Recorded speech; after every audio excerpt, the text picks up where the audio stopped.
Racism is definitely still a problem in America.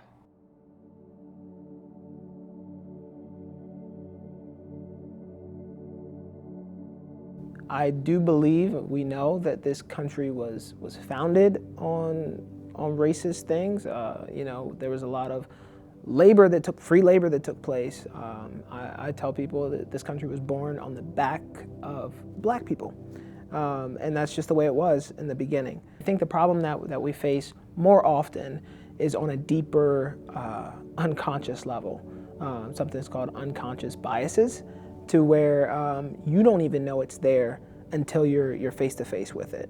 There are the situations that people have been conditioned to think that black skin is bad, and they get nervous in those situations. It's not acceptable. That's not an excuse. But there are those situations where that happens, and that is what we need to change. My mom was very quick to say, like, hey, like, you don't need to be the class clown. You know what I mean? Like, you are smart, your teachers are seeing that you're making A's, but you do not need to be the class clown, because what you're doing and what someone else does will not be seen the same way. I feel like a lot of people think that the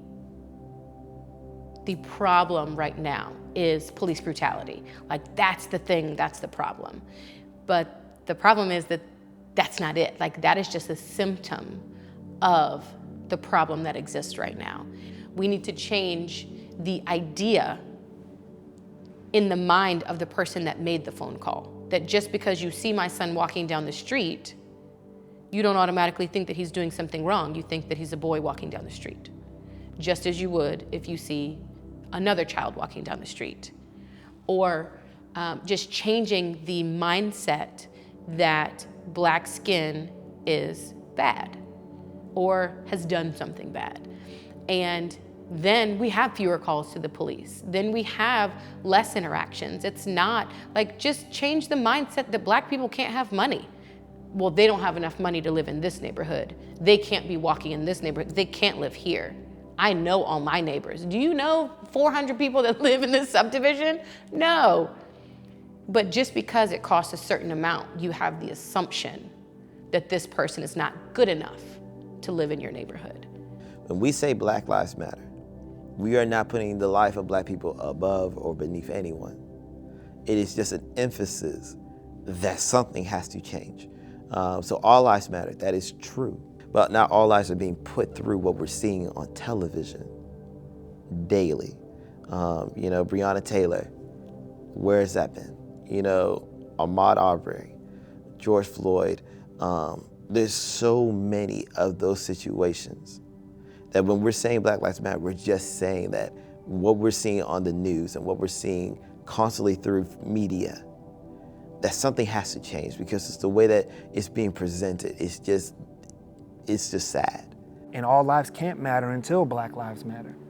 So, and when you can't say that Black Lives Matter when people are dying almost, it's like the black community is expecting a death to happen at least once every month. And when one doesn't happen, it's like, wow, we had a good day. Today was a good day.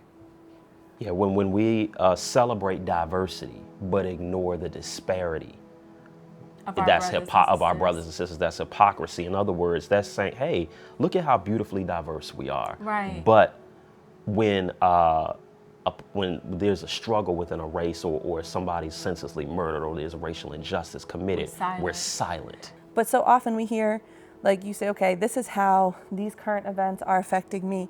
Oh, no, you're wrong. How could you think that? How could you feel that way? And that's like the message that gets broadcast. Like, just love everybody under Jesus's blood, but you don't want to hear anything about me or my experience or how I'm feeling.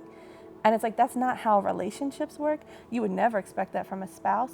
You wouldn't That's even not expect how Jesus operated. You wouldn't even expect that from someone of the same race. Like, if you came to somebody else and said, man, when you did this, that really hurt me, you would expect some type of acknowledgement of like, wow, I didn't intend to, but let me see how I can fix that.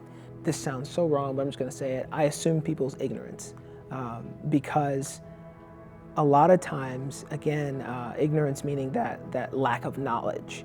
And I assume that they might not even know that they have racial tendencies, racist tendencies. They might not even know that the way they're looking at me or the way they're following me through this store is offensive. So I assume their ignorance, and that keeps me from being defensive.